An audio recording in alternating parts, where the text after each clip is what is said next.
Македонија нема регистар на органодарители. Луѓето кои имаат проблем не знаат каде да се обратат и не ја знаат процедурата. Ја слушнав изјавата на националниот координатор дека решавањето на секој посебно со изјава пред нотар дека сака да биде донор во случај на смрт, а тоа да го подпише за време на живот, дека не е толку важна.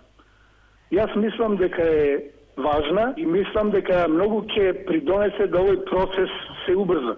Главните сегменти, главните проблеми се во лиценцата кој тоа ќе го прави. И свеста на луѓето дека можат да бидат донори е на ниско ниво. Сдруженијето Храбро срце алармира дека граѓаните се неинформирани. Итно е неопходно да се зафати работата сериозно од надлежните. Истовремено велат нема ниту законодавна, ниту стручна пречка органодарителството да стане пракса. Алфа на терен ги анкетираше граѓаните. Дел од нив велат донирањето органи е нешто што представува највисок степен на солидарност и човеколюбие. Може, зашто да не, тоа е хумано.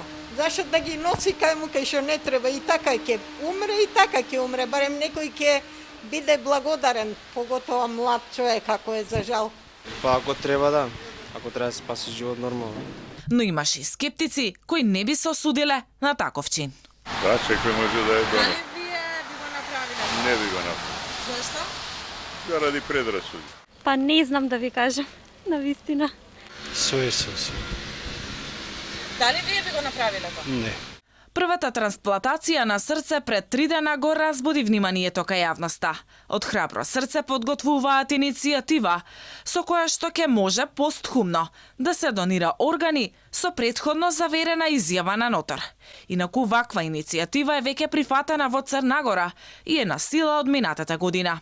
Од Сдруженијето велат во актуелниот закон кај настои дека е потребно донорот да изјавил желба во текот на својот живот, но сепак семејството да го има последниот збор.